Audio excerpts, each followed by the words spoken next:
Good afternoon, and welcome to the National Press Club. I'm Vivian Valberg, president of the club and correspondent for the Daily Oklahoman. I want to welcome all those National Press Club members and guests who are in our audience today, and also those listening to this luncheon live over the more than 260 stations of the National Public Radio Network. In addition, this luncheon will be carried on a delayed basis by the more than 1,100 cable television stations affiliated with C-SPAN, the Cable Satellite Public Affairs Network. If you have questions for our speaker, and I hope that you will, please write them on the cards which are at your table and send them up to me. I'll ask as many as time permits.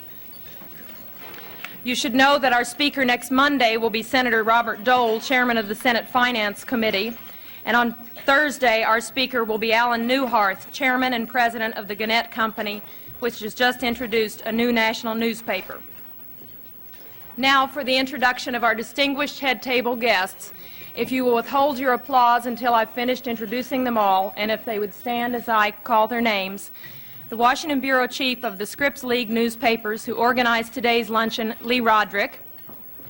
The United States Deputy Chief of Protocol, Thomas Nassif. The Minister of Trade of the Philippines, His Excellency Roberto Ungpin. National Editor of Hearst Newspapers, Joseph Kingsbury Smith. The Assistant Secretary of State for East Asian and Pacific Affairs, the Honorable John Holdridge. The Ambassador of the Philippines, His Excellency Benjamin T. Romualdez. Publisher of the Washington Times, Jim Whalen. The Minister of Information of the Philippines, His Excellency Gregoria Sendanya. United Press International Diplomatic Correspondent Jim Anderson. United States Senator from Hawaii, the Honorable Daniel K. Inouye. Prime Minister of the Philippines, His Excellency Cesar Virata. From Crane Communications, the Chairman of the National Press Club Speakers Committee, Stanley Cohen. The Minister of Foreign Affairs of the Philippines, His Excellency Carlos Romulo, I'm sorry.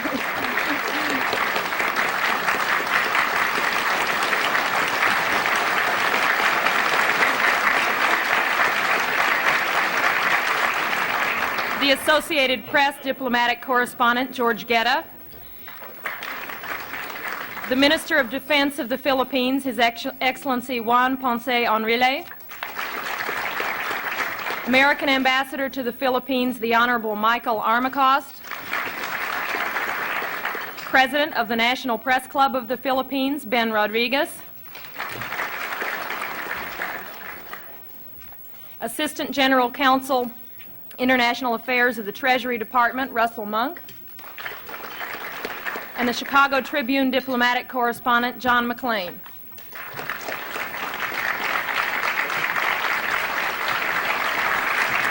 Thank you.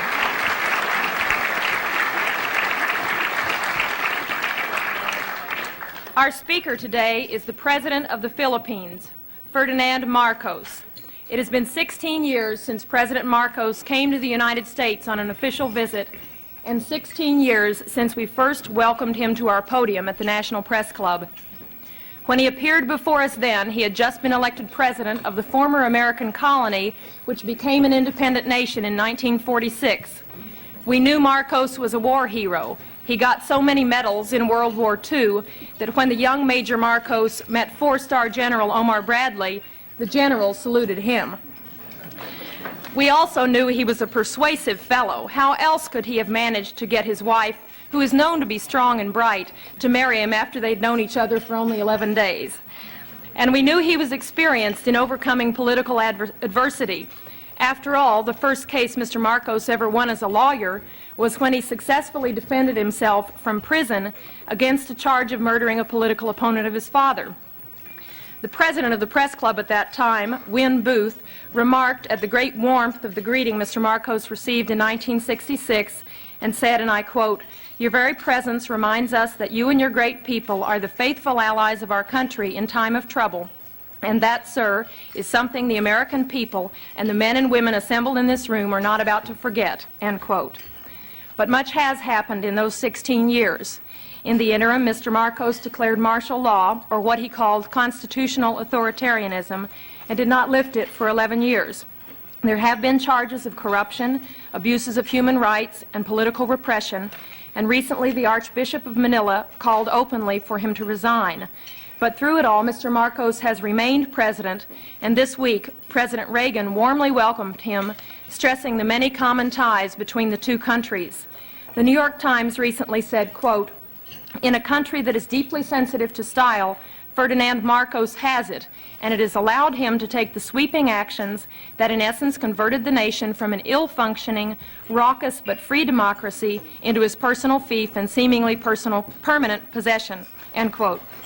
President Marcos comes to us today as the head of a nation with a long friendship with the United States, a nation considered crucial to America's defense strategies in Asia.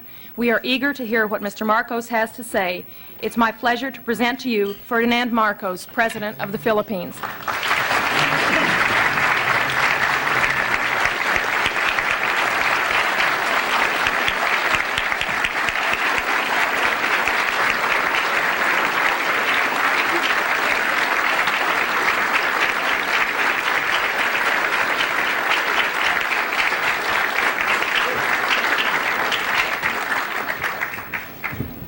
Thank you very much, Madam President.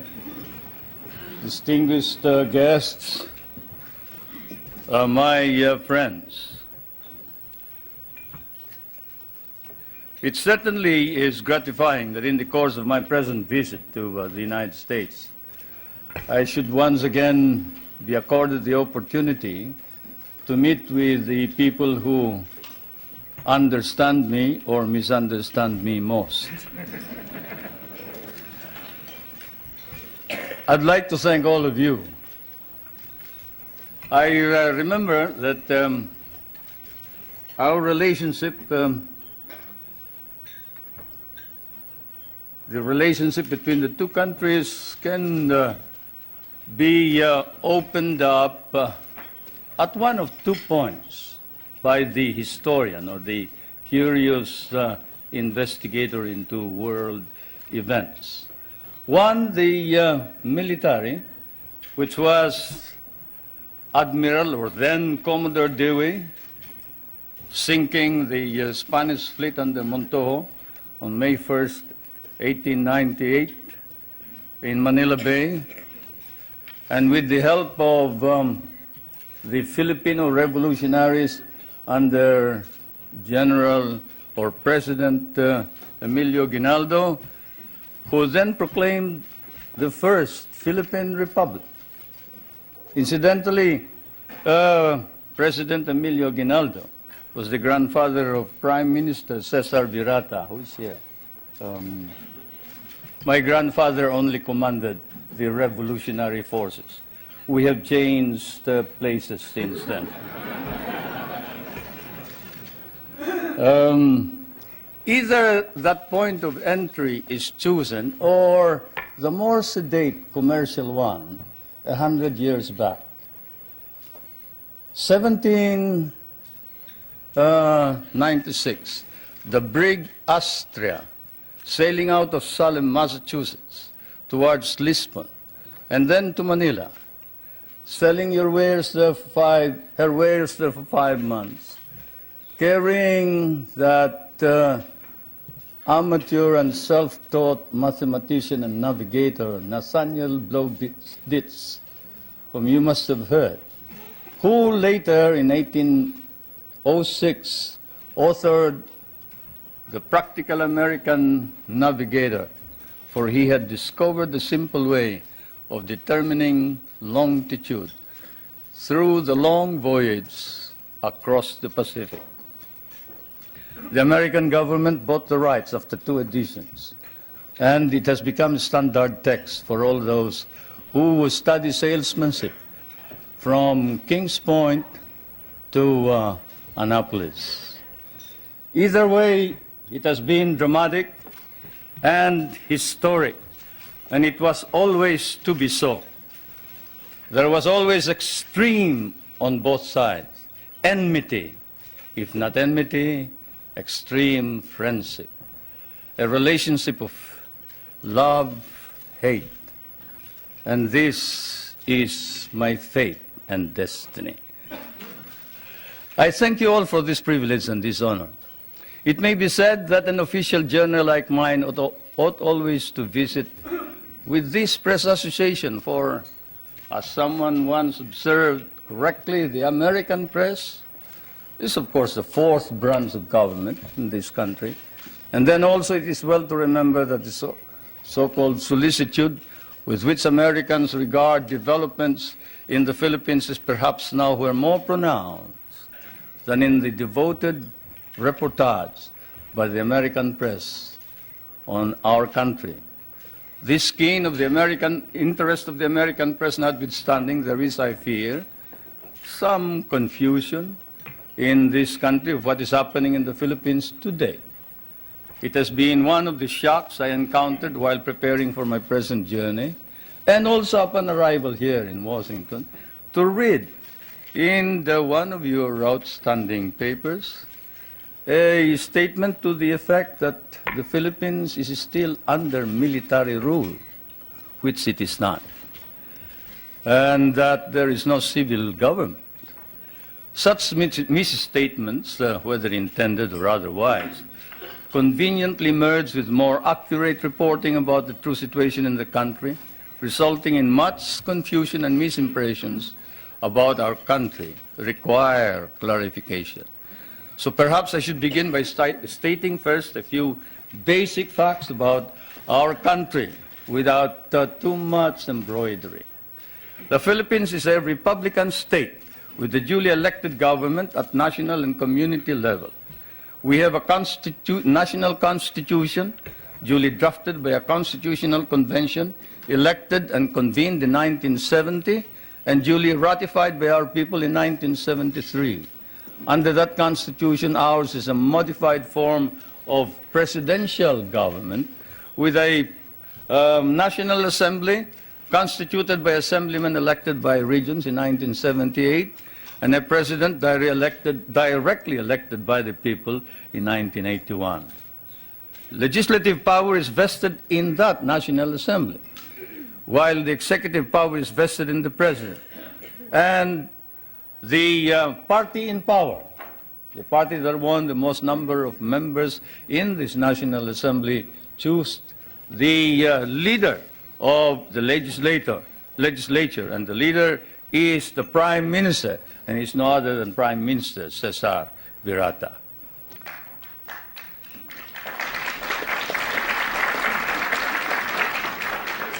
We have an independent judiciary which is under the full supervision of a Supreme Court.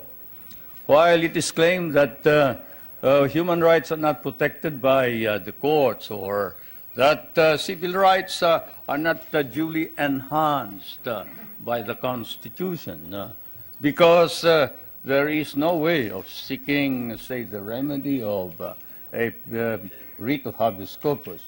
The truth of the matter is anyone can petition for a writ of habeas corpus in the Philippines. In fact, all those who have been apprehended as having brought in hundreds and hundreds of firearms bought from the PLO and other sources, and who have bragged openly in the television when they are caught that they were the leaders of these rebel groups, and who later changed their tone on the advice of their lawyers, went to the Supreme Court and were able to obtain an order from the Supreme Court for the Philippine government to bring the bodies of these people to before the Supreme Court, which we did. There is not a single man who has filed a petition for a writ of habeas corpus who has not been able to compel the government to bring the body of all those petitioners to the Supreme Court. In fact, the Supreme Court ordered an investigation on the allegations of torture, and the results were negative. The doctors testified that they examined all of these persons, all these petitioners, during the period of confinement, and they never complained about any mistreatment or torture, and some indiscreet remark indicated that this was merely said on the advice of the lawyer as a preparation for defense in the criminal trial. Now let's review the overall measures. All measures that have been issued by the President were issued at his instance alone? No. They are issued after a meeting of what is known as the party caucus. You who have studied constitutional law know that in a modified parliamentary or presidential form of government, the President actually doesn't make the decisions. He may lead the party, and therefore in the caucus, he may exert influence in the caucus, but the caucus decides what is going to happen, what is the policy to be adopted. In fact, our Constitution institutionalizes this procedure and states that the program and policy of government shall be adopted by the cabinet, submitted to the President for approval, but shall be responsible to the members of the National Assembly or the Batasang Pambansa, and for which the Prime Minister must stand. If he is rejected, then he must quit, he must resign, and a new Prime Minister must be appointed. Now, all cases are appealable to the Supreme Court, including cases of security against the state. We have a system of local government and administration throughout the country. In all, there are 73 provinces, 60 cities, 1,502 municipalities, 42,000 barangays, in each of which there are regular elections. Barangays are the villages. We just had elections this year. The election for president occurred in 1981. Under the Constitution, the people have a right of recall. They can recall anyone who has been elected by 1/5 of all the voters who voted in the last elections. A vote of 1/5 will suffice to call a new election for any given post. Our Constitution likewise provides for a Bill of Rights, which guarantees protection of the political and civil rights of all individuals, regardless of color or creed. Incidentally, that statement allegedly made by Cardinal Sin has been denied by Cardinal Sin. I was surprised that you haven't heard about it. This just goes to prove that there is some time lag when you move towards the West.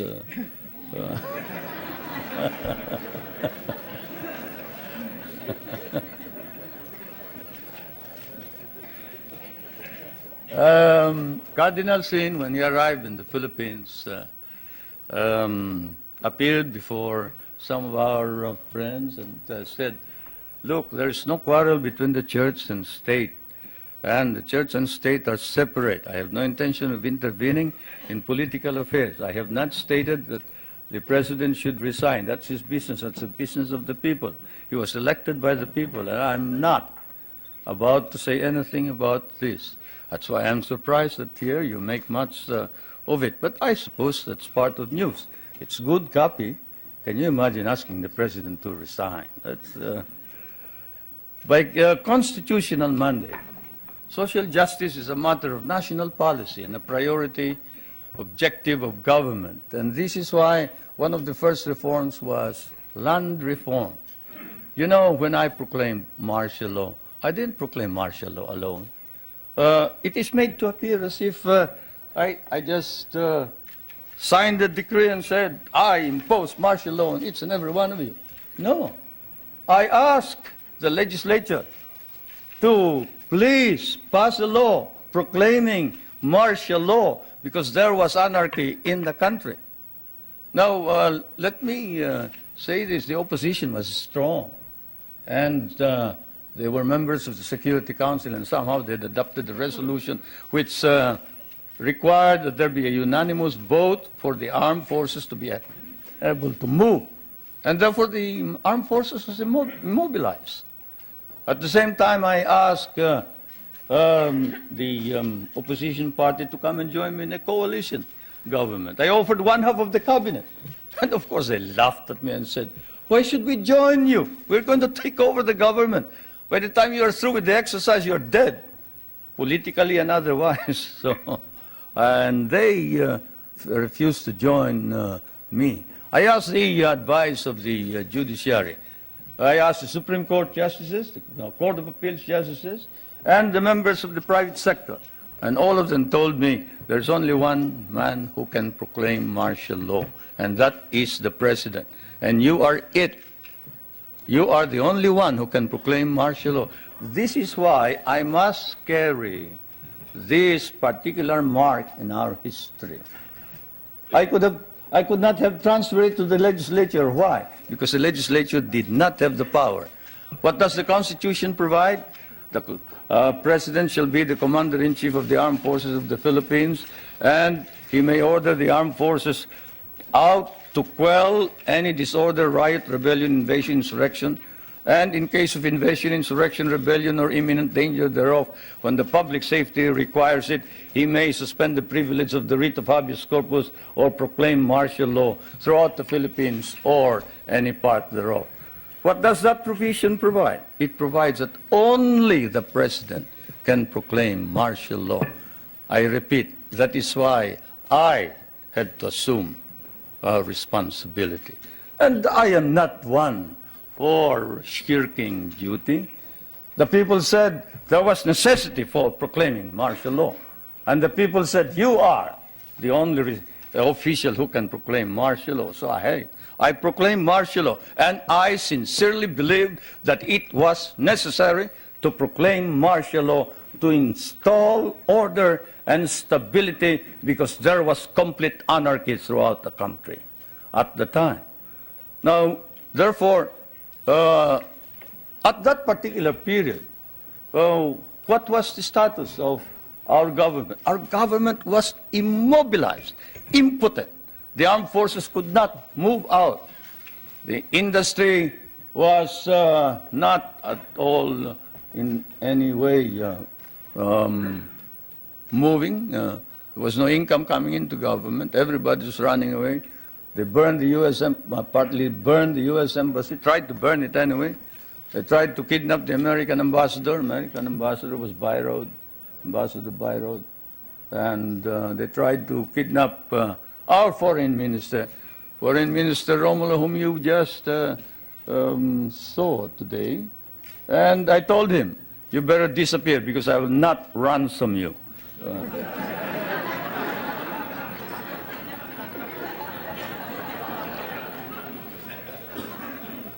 But whatever it is, they burned the Manila International Airport, they bombed the Supreme Court, they bombed the Constitutional Convention, they bombed the City Hall, they burned part of Malacanang Palace, they attempted to kidnap my children, they attempted to kill the President 8 times.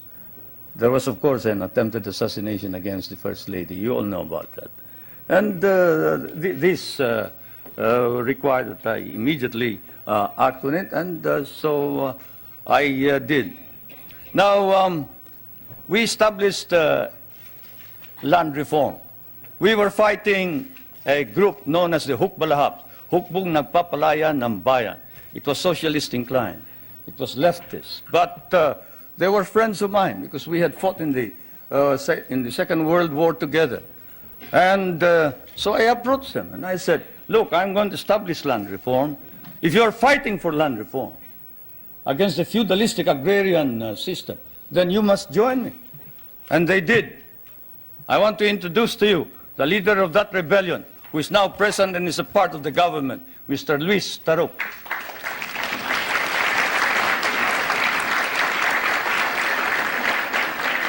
He is a member of the National Assembly.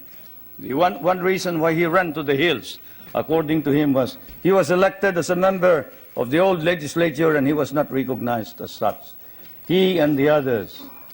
Now I want to introduce to you another leader of the Free Farmers Federation, which is also composed of farmers who wanted reform, but who are fighting for reform, but who are now joining in the effort to establish political stability and economic prosperity throughout the country, and who was Dean of the College of Law of the University of Ateneo, but abandoned his deanship in order that he may join in the effort to attain the noble mission of this new society. I refer to National Assemblyman Jerry Montemayor,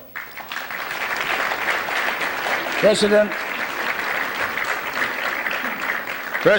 of the Federation of Free Farmers of the Philippines. I would like to introduce also to you a young man who was very active against the government in 1972 and who paraded around the streets raising the flag of the Communist Party and organized the Kabataan Makabayan, which is the red organization of the youth. And this man is Nilo Tayag. Is he here? Anyway, he is somewhere around here. But they have all joined, all these activists, to prove to you that all these stories about our being oppressive against our enemies and our friends, they've all joined the government to help reform and drive out all the corrupt people in the government. We have an ombudsman. We are the only country with an ombudsman. You know what an ombudsman is. He is the officer who watches over the corrupt officials of government. And this man has charged more than 1,000 officers and employees and sent most of them to jail. Is Justice Pamaran here? He must be somewhere around. Where's Justice Pamaran? There he is. There's the ombudsman.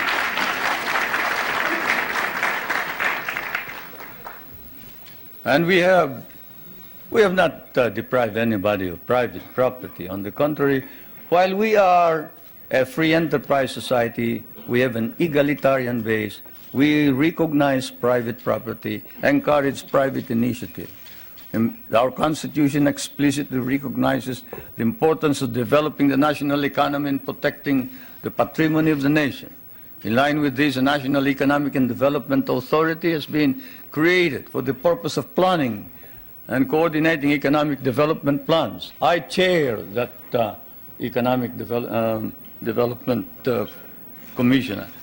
Now, I did not come all the way here to recite these basic facts to you, but it is best that we wrote this at once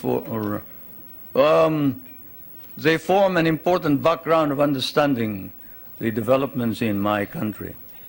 Relations between the United States and the Philippines now span, I'd say 84 years if you mark the Battle of Manila Bay, 184 years perhaps if you mark the brig Salem, from Salem, which when it returned to Salem brought back hides, indigo, lumber, pepper, and paid 24,000 in tariff duties.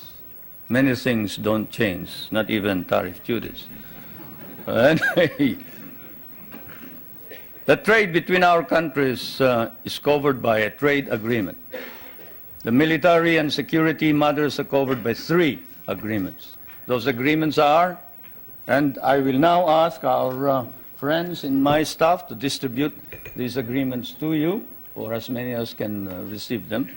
These agreements are the Mutual Defense Pact, the Military Assistance Agreement, and the Military Facilities Agreement, which is due for review this coming year. President Reagan and I have agreed with the members of our cabinet that the review will start in April, probably we'll finish it by August. Through it all, our relationships develop in a way unique to nations so disparate in size and circumstances and so distant from each other. The direction which American colonization took in the Philippines in the political, economic, and military, cultural spheres were such that for us, relations with the United States would remain crucial for a while. It is said that language is the greatest conveyor of culture. If that be so, if that wise man who said that is right, then your language has certainly conveyed to my country your culture.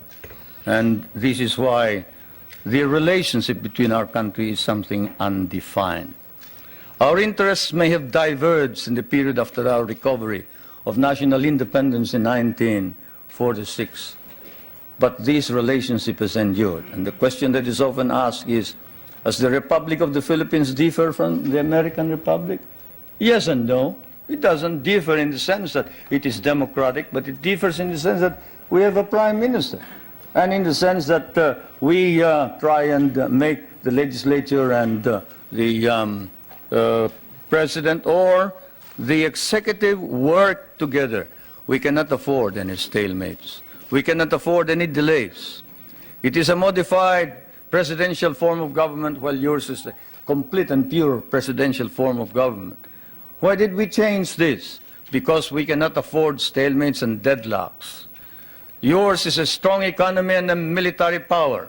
Ours is a weak country. We cannot afford to delay and postpone decisions pending the debates between Congress and the President or the Prime Minister. The poorer third world countries cannot. And so, my friends, that is the situation. I am now going to ask also that my staff distribute to you the social and economic indicators of my country in showing to you the dynamism and the vitality of our economy. We have changed our economy such that we hope to be able to be self-sufficient. We were importing rice before. The last time we imported rice was in 1976, 77. We paid $500 million for that price. Today, we are exporting rice to our neighboring countries. And the per capita income was about $200. Now, it is more than $800 per capita income. The gross national income has increased 5 times. I need not go any further. I'll wait for the questions, and now I am ready for interrogation.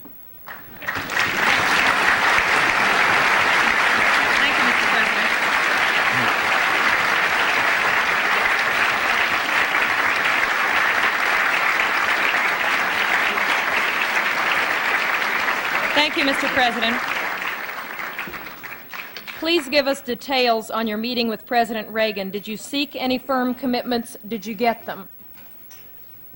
Well, a firm commitment as to when we are going to review the basis, yes.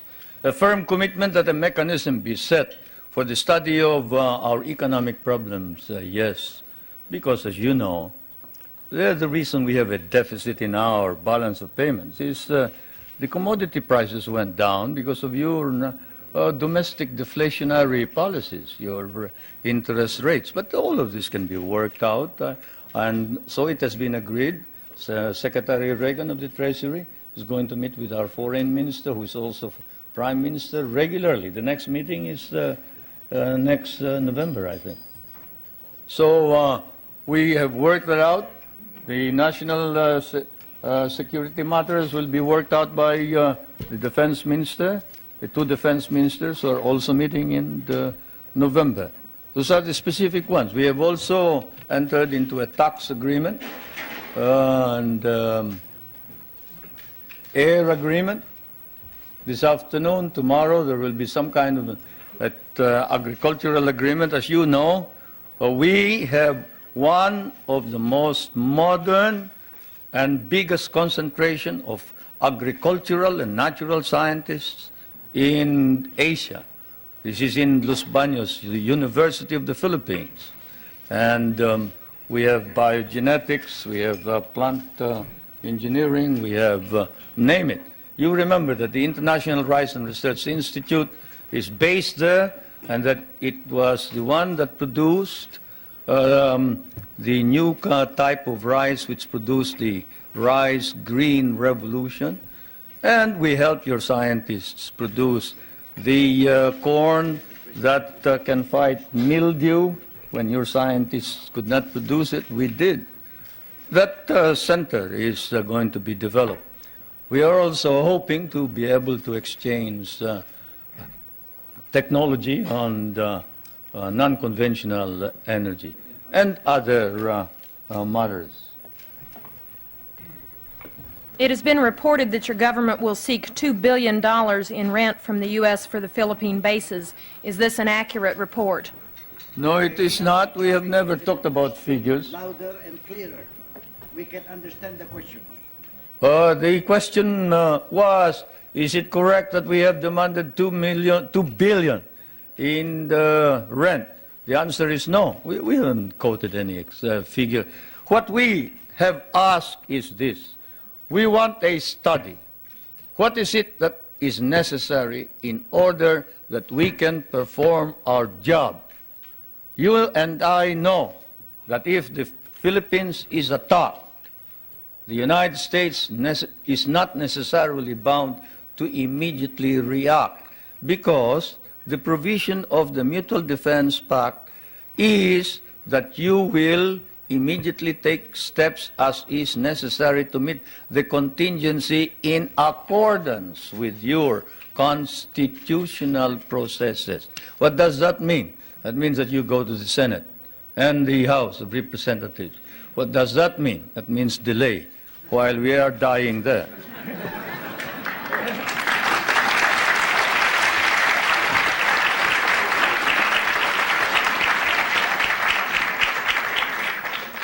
Most of our allies in Europe, concerned about resisting communism, give the U.S. free bases and even share the cost.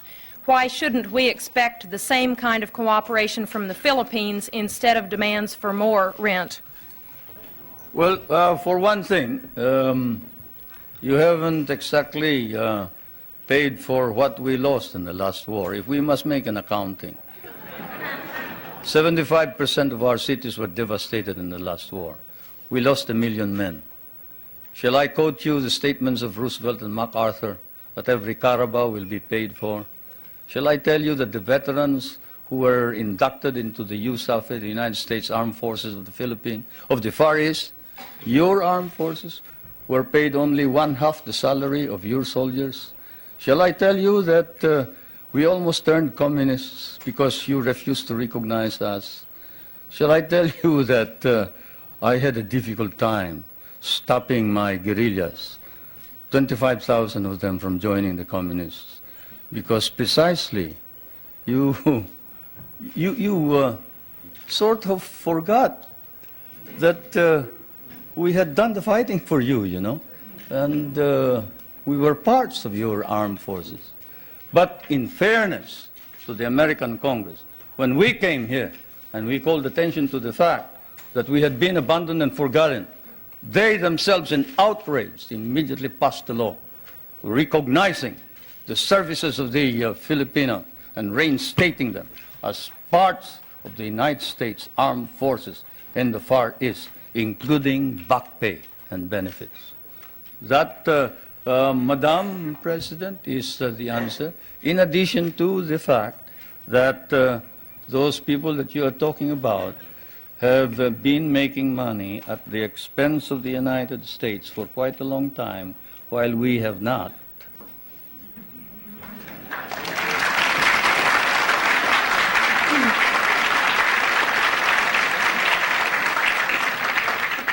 After the attack on Pearl Harbor, U.S. bases in the Philippines could not be defended. Why should we expect that in another war these bases would be more reliable? That's one of the questions that I wanted to find out.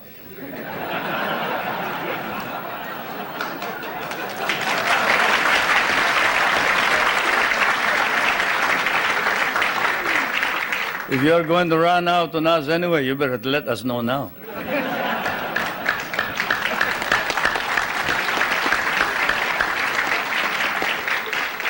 Is it true President Reagan has not raised with you any concern about repression and human rights? Well, he sort of spoke of the fact that we have all this constitutional provision. But we did speak of the fact that we must maintain and enhance human rights in general. But this fault finding that we found in some of these reports before isn't there. There is this open-mindedness and fairness which we expected of America and the Americans. The Americans that I know, the Americans who fought beside me, the Americans who bled with me in many a battlefield, was a fair man. He was a just man. He was a courageous man. He was a man who saw right and did right. And it is not fair to accuse the Philippines of any violation of human rights when there has been no violation. Though if there has been any violation, we punish those who have violated. And I now ask that this particular writing of one of the most celebrated figures, who claims to have, at the beginning of the campaign against my government, claims to have been maltreated by some of the military men, now reports exactly what happened. I ask that my staff distribute the letter of Herrera, Trinidad Herrera. You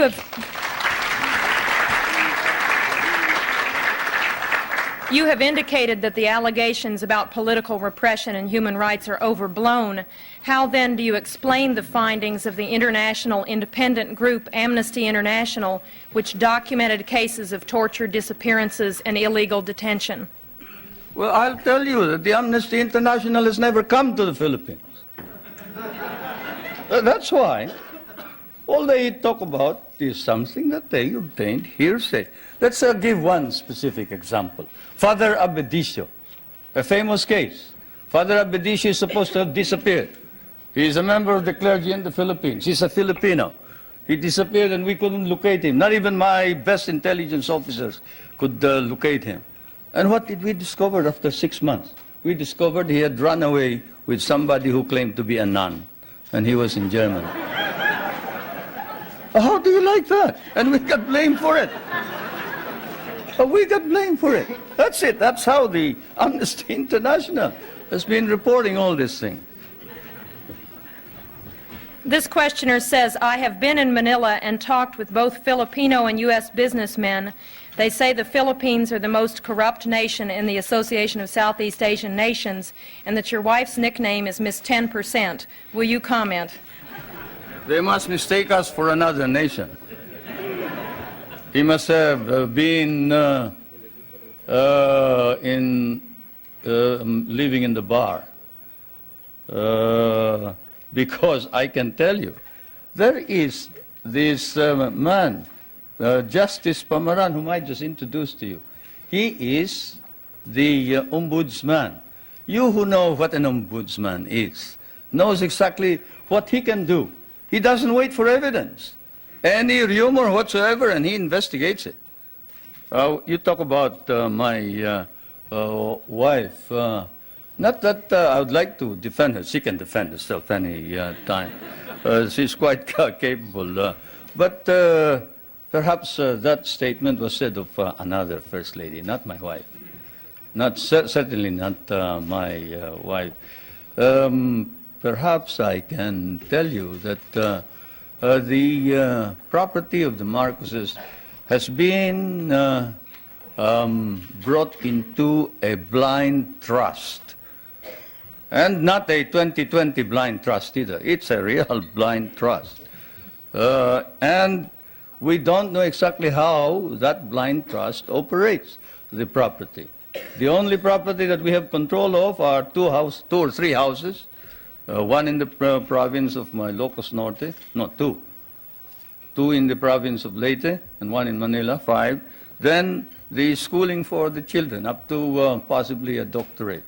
Beyond that, all income goes into the Marcos Foundation, which is the foundation that embraces all property. Do you think that if there was any corruption by the Marcos family, that we can maintain the present prestige and leadership of the Marcoses in the Philippines? What do you think the Filipinos are? They are a very literate people. Literacy in the Philippines has increased up to 90% nationwide, and in Manila it is 100% literacy. And if there was any indication whatsoever of any of these corruption that you talk about, and you Whoever said that sounds like he has been in the wrong company. Probably the guys that he was working with may have been engaged in corruption. I'd like to know who they are. Then we'll go after them. But I can assure you, if any public official engages in corruption, he will land in jail. That is definite. What do you say to critics who say your health is poor and you won't be around very long, but your wife may be? Anybody want to try me in the ring?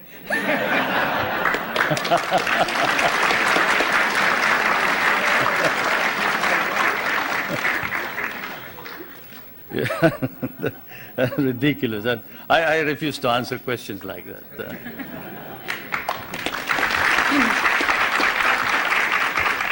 Two related questions. You are indeed a family man. Your wife, your daughter, your brothers are all government officials. Do you think the next president of your country will be a Marcos, and would you like for your wife to succeed you as president? No, no. The problem here, of course, is that one, you do not understand Philippine politics. You see, first of all, my brother, did you say my brother was governor? Government officials.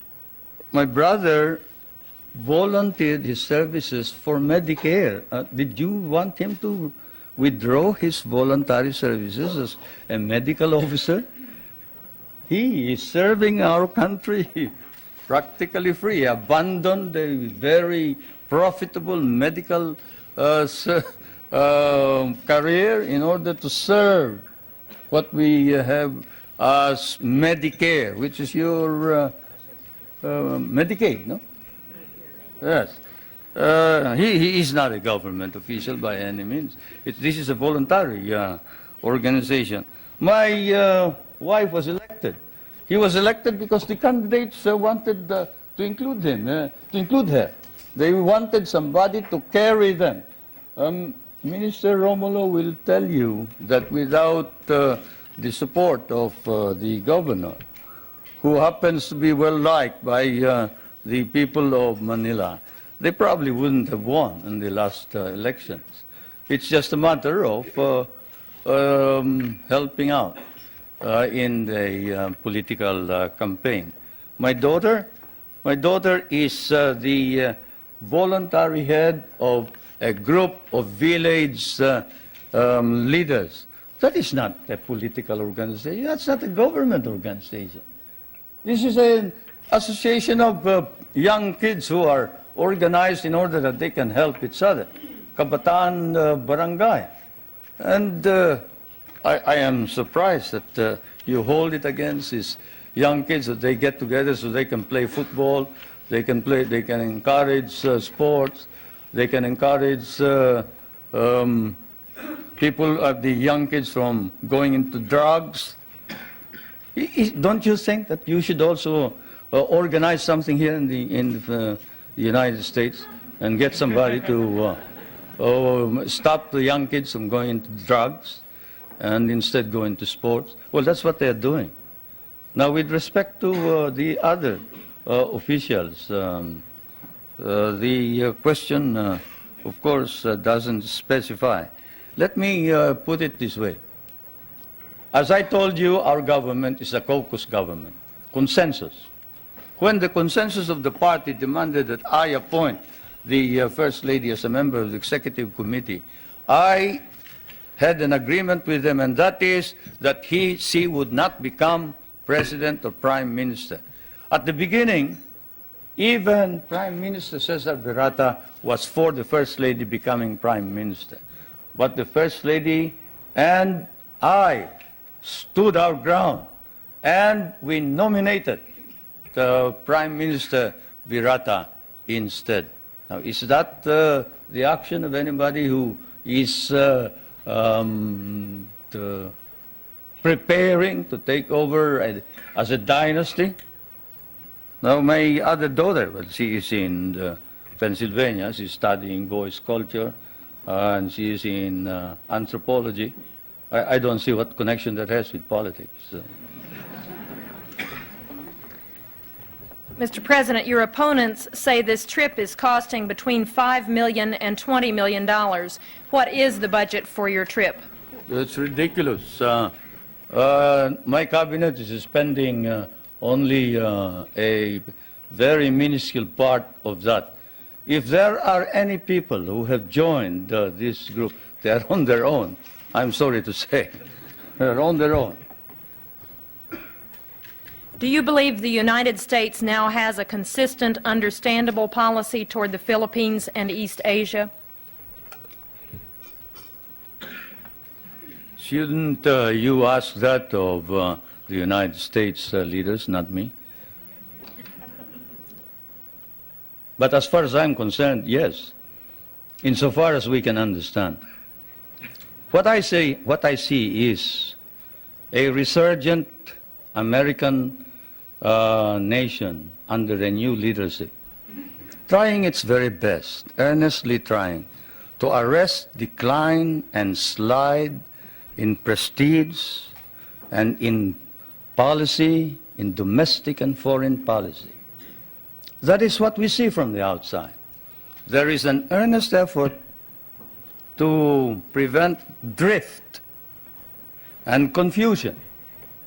Now, we would like to encourage that because among the small nations, there's no possibility of any progress so long as there is instability throughout the world. And so, as I said last night, what I see now, 16 years after my last visit, actually my last visit was when I came to participate in the memorial services of President Eisenhower in 1969, not 1966, 1969. And, but what I see here is while in the past America was in the dark, and there were doubts and misgivings. There were fears that you were tiring, you were weary, you doubted your own strength, you didn't know where you were going. But now there is hope, and the phenomenon is what we see is an America emerging out of the shadows. It's still partly in the shadows, but it's trying to emerge. And certainly under the leadership of President Reagan, it's trying to organize an integrated, understandable foreign policy. And that's what we see.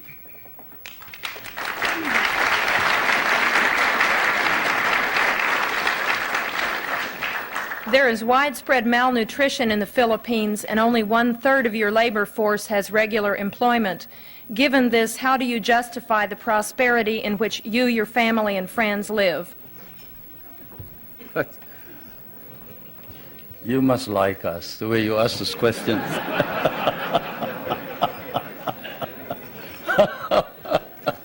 Anyway, I don't know where you get your figures, but the unemployment figure in the Philippines is 4%.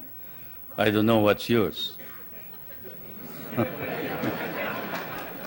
I do know what's yours, but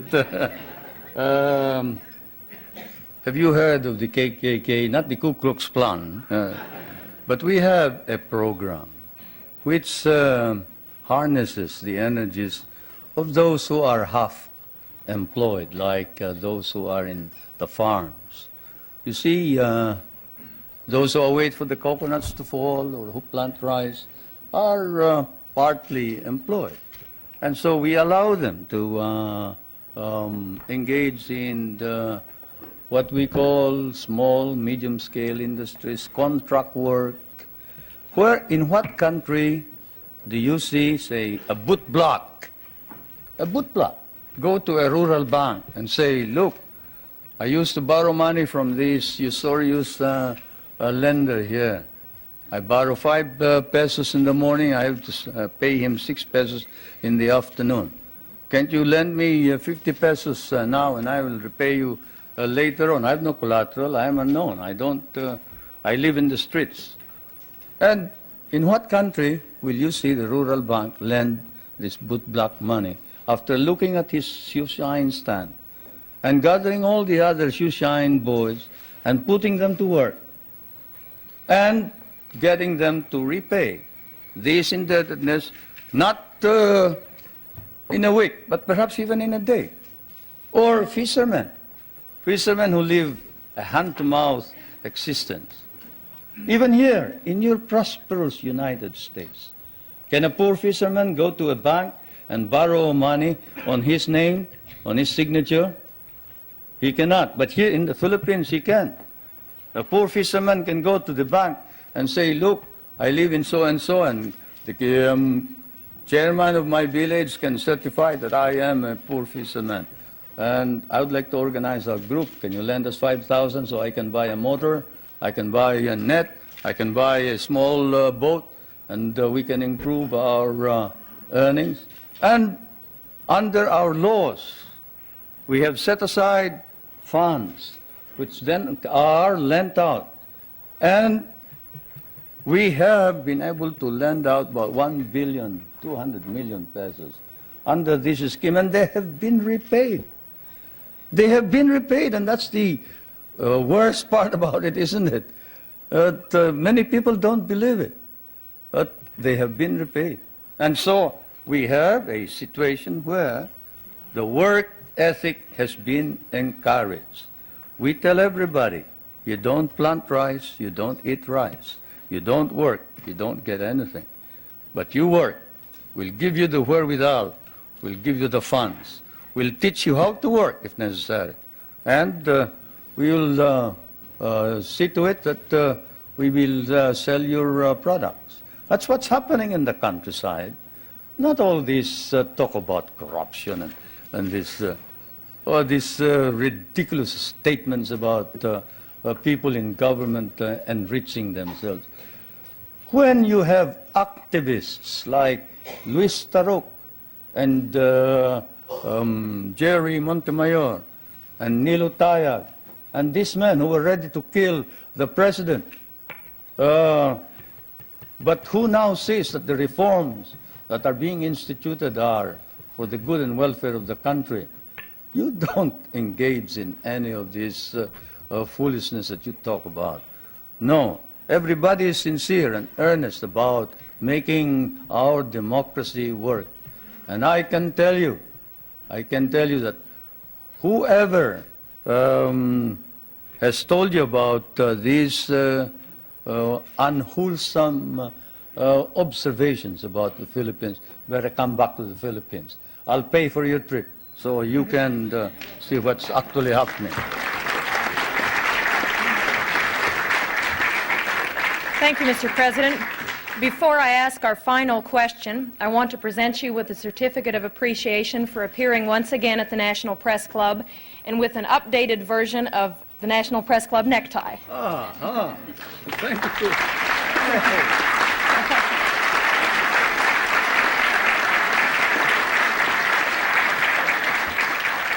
And now our last question. Is it really true, as your biography states, that you were born in a thunderstorm?